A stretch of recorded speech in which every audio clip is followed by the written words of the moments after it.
सभी साथियों को जय भीम, जय संविधान, जय मूल निवासी। और मैं आप सभी को एक वीडियो शेयर करना चाहता हूँ। उस वीडियो को आप सभी देखें, क्योंकि हमारे सुप्रीम कोर्ट के एक एडवोकेट जी ने कुछ दिल्ली में बोला था, वो मुझको एक वाट्सएप पर मिली, इसलिए मैं उसको यूट्यूब चैनल के माध्यम से आप तक पहुँचाने की कोशिश करूँगा। और उस वीडियो को आप सभी लोग पूरा देखें, ध्यान से सुनें एडवोकेट जी ने क्या कहा है। जय भीम। वर्णवादी ग्रंथ, वर्णवादी कहानियां सिलेबसों से गायब होने चाहिए यूनिवर्सिटियों से। हरियाणा के लोगों ने तो ऐसी किताबों की आग बना ली और उससे तम्बाकू भर के हुक्का पी गए।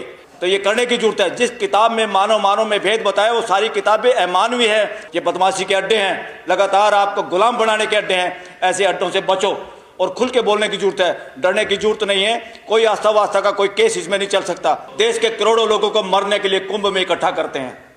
यह असंवैधानिक है, अमानवीय है, प्राकृतिक है और झूठे कथा कहानियां हैं। इनको आप आस्था के नाम पे ढो नहीं सकते। ये आस्था करके आप गुलामी की चादर कब तक ओढ़े रहेंगे। ये सारे के सारे उन कथा कहानियां, शंकराचार्य कोई भी हो, वो देश को बेवकूफ नहीं बना सकता। वो संविधान के अगेंस्ट नहीं बोल सकता।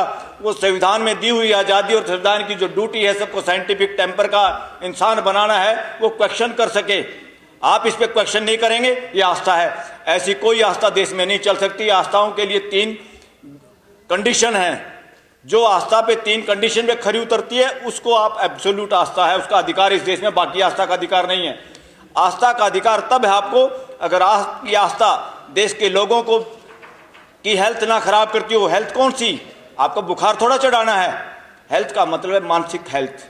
अगर आपको पंगु और नपुंसक बनाती है, मानसिक गुलाम बनाती है, आप बोलने से डरते हैं, आप क्वेश्चन नहीं कर सकते, आपको डर लगता है, असंवैधानिक है। जो आस्था आपको ये कहती है कि यहाँ एक बूंद पड़ी थी अमृत की। साथियों, कितना असंवैधानिक है, प्राकृतिक है, यूनिवर्स के खिलाफ है ये बातें कि सुर और असुरों की लड़ाई हुई। कौन असुर हैं? धरती पे कोई असुर नहीं है। सारे के सारे 800 करोड़ लोग एक जैसे हैं, सबका सॉफ्टवेयर एक जैसा है। ये कौन नॉनसेंस बात फैला रहा आज तक? असुर और सुरों की लड़ाई हुई और उसमें कोई जीत गया और झगड़ा हुआ, 4 बूंद गिर गई और उस बूंद का पानी जहां गिरा, बाकी धरती का क्या हुआ भाई? वो चारों बूंदे धरती इंडिया में गिरी। नॉनसेंस बातें करते हो, बकवास करते हो और अपने आप को शंकराचार्य और मंडेश्वर कहते हो, संत और बाबा कहते हो। लानत है। आज देश के लोगों को और खासतौर पर युवाओं को चैलेंज करना होगा इन फ्रॉड जो पोस्ट हैं। इस देश के लोगों को प्रधानमंत्री एक पोस्ट है, एक व्यवस्था है। प्रधानमंत्री किसी के बाप की और खैरात की पद का नाम नहीं है। प्रधानमंत्री ऑफिस एक व्यवस्था है और उस व्यवस्था पे कई बार गिरे हुए चरित्र के लोग भी जा ही सकते हैं। बहुत सारे ऐसे लोग झूठे एफिडेविट देकर MLA MP बन ही चुके हैं इस देश के अंदर।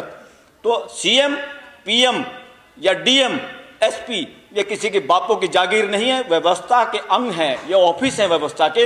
उन ऑफिस को डेमोक्रेसी के तरीके से व्यवस्था को और सुदृढ़ बनाने के लिए, मानवीय व्यवस्था बनाने के चलाने के लिए ये चीजें हैं। और इनमें जो टांग अड़ाते हैं, आप लोग सोच लेते हो ये DC बन गया, ये SP है, ये CM है, PM है, और कैसे भिखारियों की तरफ चारों तरफ मंडराते रहते हो।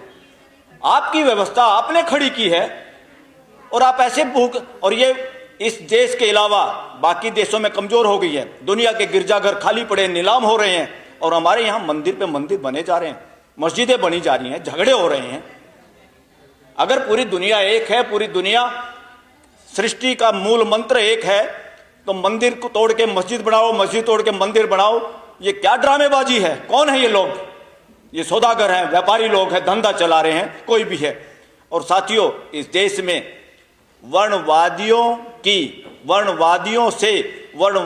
के लिए शासन व्यवस्था चल रही है, लोकतंत्र नहीं चल रहा देश के अंदर। और आप लोग क्या किससे मांगते रहते हो? इतना नपुंसक बना दिया आप लोगों को और हमारे को कि हम सोचते हैं जो कुछ कर रहा है भगवान कर रहा है। दिस इज नॉनसेंस साथियों, अनसाइंटिफिक है। अस्तित्व में कोई ऐसी पावर नहीं है जो लोगों के साथ भेदभाव करती है। जो भी भेदभाव है मानव करता है, मानव द्वारा होता है, मानव के लिए करता है। अस्तित्व में कोई ऐसी शक्ति नहीं है जो आपको दे देगा घर बैठे बैठे। आदमी को छोड़ के किसी को इन चक्रों में पड़ने की जरूरत नहीं है।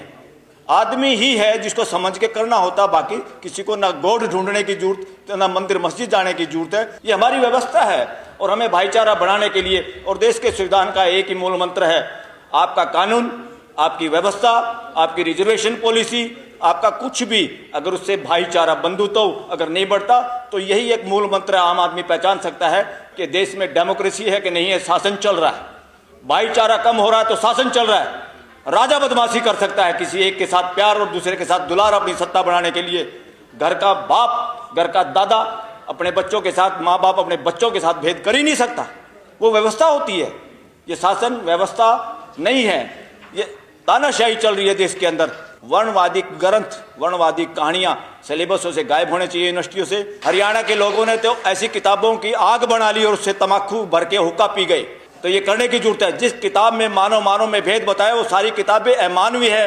ये बदमाशी के अड्डे हैं, लगातार आपको गुलाम बनाने के अड्डे हैं। ऐसे अड्डों से बचो और खुल के बोलने की जरूरत है, डरने की जरूरत नहीं है। कोई आस्था वास्ता का कोई केस इसमें नहीं चल सकता, क्योंकि 3 guarantee: public health, public order, public morality. Public morality क्या? जनता जब सारी की सारी उस बात को समझती है, जानती है सूरज इधर निकलता है और कोई कहे सूरज नहीं निकलता, धरती घूमती है, और मूर्खता इन्होंने की थी पादरी फादर लोगों ने, ठेकेदार थे जो ईसाई धर्म के, कि धरती नहीं घूमती, और गैलीलियो को सजा सुना दी, सजाए मौत। हमारे जैसे लोग थे कुछ साथी, कहा इन मूर्खों से कहाँ लड़ाई लड़ते हो, बचे रहे तो ज़्यादा काम कर पाओगे, नहीं तो सूली कितने लोग चढ़ गए यहाँ पर। तो उसने कहा भाई मेरी गलती होगी, तुम्हारी ग्रंथ ये जैसे भी बाइबल कहती है ऐसे हो रहा है, धरती नहीं घूम रही। क्या धरती घूमने से हटी? ना धरती घूमने से हटी, ना आज हटी, मगर उस फार्मूले को मानने से हमने कितने साइंटिफिक चीज़ें बनाई और कितनी तरक्की की। इसलिए साथियों, पब्लिक मोरालिटी ये है, जनता जिन चीज़ों को जानती है उसके खिलाफ अगर कोई सो कॉल्ड रिलीजियस ग्रंथ, ये रिलीजियस ग्रंथ नहीं है, धार्मिक ग्रंथ होते सच्चाई पे आधारित, ये सांप्रदायिक ग्रंथ हैं, झूठे हैं, कथा कहानियों से बचो। इस देश में आज़ादी के बाद एक संविधान बना, संविधान के हिसाब से देश में मानवीय व्यवस्था स्थापित होना जरूरी था। मानवीय व्यवस्था स्थापित होने के लिए संविधान है, न कि शासन स्थापित होने के लिए। आज जो भी सरकारें चल रही हैं, जिस तरह का एटीट्यूड है, वो एटीट्यूड व्यवस्था का नहीं है, शासन मानसिकता का है। शासन मानसिकता राजशाही में होती है, तानाशाही में होती है, व्यक्तिवाद में होती है, डेमोक्रेसी में नहीं होती, और ना डेमोक्रेसी में चल सकती। मगर डेमोक्रेसी के नाम पे देश में शासन व्यवस्था है। शासन व्यवस्था वो होती है जहाँ चुपचाप फैसले लिए जाते हैं, लोगों की भागीदारी नहीं की जाती, पार्लियामेंट से सस्पेंड किए जाते हैं एमपी, और पार्लियामेंट में आपके चुने हुए प्रतिनिधि भी गूंगे बन जाते, मदारी के बंदर बन जाते, बोल नहीं सकते, उसका नाम शासन व्यवस्था होता है। इसलिए डेमोक्रेसी के नाम पे शासन व्यवस्था चल रही है।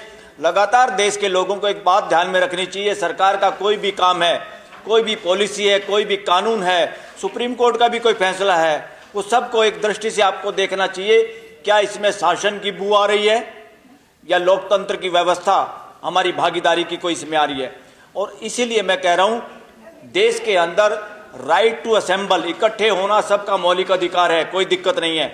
मगर देश के किसान, मजदूर, देश के लोग जो व्यवस्था स्थापित करने के पक्ष में बोलना चाहते हैं और शासन के खिलाफ बोलना चाहते हैं, उनके लिए लगातार धारा 44 और धारा 163 दिल्ली में भी लगाई गई, और किसानों को तो दिल्ली के आसपास आने नहीं दिया गया। मजदूरों की और दूसरे लोगों की हिम्मत नहीं है कोई जंतर मंतर पे लंबे समय तक पूरा दिन कोई अपनी बात रख सके। और उसमें क्या है, परमिशन की जरूरत है। कौन है परमिशन देने वाले बदमाश? जिनका नाम एग्जीक्यूटिव मैजिस्ट्रेट है हमारे कानून में। वो अंग्रेजों ने बनाया था।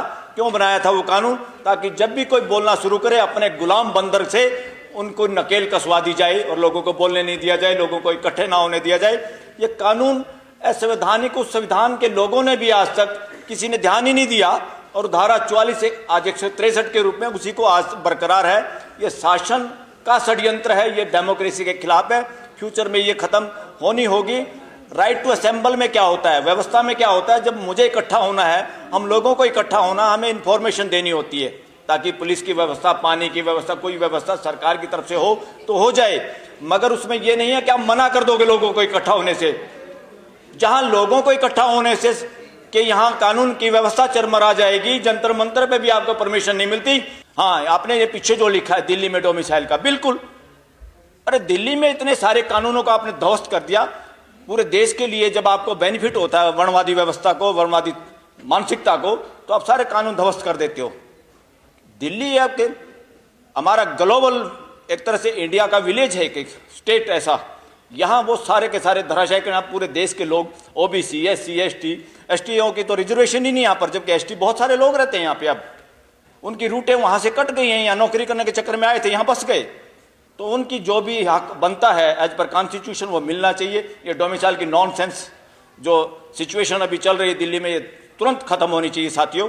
और मैं एक और बात आप करके, क्योंकि मैं फोटो लगातार जब देखता हूँ, जब भी SC ST OBC माइनॉरिटी, और अभी मैं आदिवासियों के किसी प्रोग्राम में था मध्य प्रदेश में, तो वहाँ मैंने कहा, वो लोग बड़े खुश हुए इस बात से।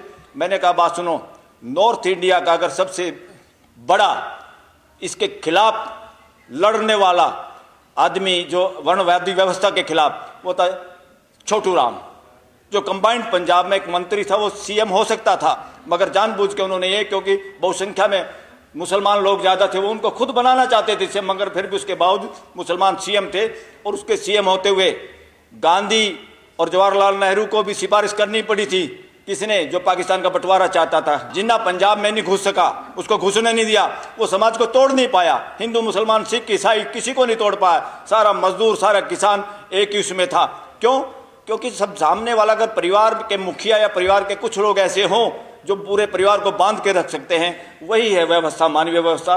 और उसको भी अब लोगों में ये मत बना है, क्योंकि उनका शरीर नीला पड़ा हुआ था। जो उनके पास रहते थे, एक सरदार जी जो अब इंग्लैंड में बसते हैं, उनके फादर थे, उनके पास एम्प्लॉय थे। उन्होंने बताया था, बोले उस वक्त ना कम्युनिकेशन थे ना कुछ था। मेरे बाप ने बताया था कि छोटू राम का शरीर नीला पड़ा हुआ था, वो मरा नहीं था, जहर दे के मारा गया था। इसीलिए डिवीजन के लिए क्या क्या नहीं हुआ इस देश के अंदर। और सबसे ज़्यादा इस वर्णवादी व्यवस्था का, जब तक ये जो लोग थे ना, Hindu Mahasabha so called, 2-3 seat पूरे कंबाइंड पंजाब, जिसमें पाकिस्तान का पंजाब, इंडिया का पंजाब, हिमाचल प्रदेश, राजस्थान का भी हिस्सा, आज का हरियाणा, आपकी दिल्ली और कुछ पश्चिमी यूपी का भी का, सब कंबाइंड पंजाब का हिस्सा था। इतना बड़ा एक देश था एक तरह से, और उसके अंदर डिवीजन के लिए कोई आदमी मानसिक तौर से तैयार नहीं था साथियों। इसलिए मैं फ्यूचर में चाहता हूं, और उसकी वजह से उन्होंने जितने टिल्ट खेती करने वाले लोग थे, सबसे ज़्यादा देश में शेड्यूल कास्ट के लोगों के पास अगर ज़मीन है, खेती करने वाले जमींदार हैं, तो वो J&K में है, जो उन्हीं के बनाए हुए कानून के आधार पर, उस कानून की वजह से उनको भी ज़मीन वहाँ मिली थी। आप लोगों को इस बात का आइडिया होना चाहिए। और उसका बेनिफिट वर्णवादियों को भी मिला, ब्राह्मणों को भी मिला, बनियों को मिला। जो टिल्ट करता था, खेती करता था, उन सबको मालिकाना हक मिला था, only due to Chhotu Ram. तो छोटू राम जैसा वो भी एक OBC का चेहरा है इस देश के अंदर, और उस OBC का जो माइनॉरिटी के साथ हैं, जो डिविजिव फोर्सों के खिलाफ लड़े, और उस फोर्स के खिलाफ लड़ते लड़ते जिनकी शहादत हुई, और समाज को पता ही नहीं था कि जहर दे के मारा गया है। आज जब उसके सबूत सामने आ रहे हैं, तो ये स्टोरी इस देश की है। देश में आदमी की पहचान नहीं हुई।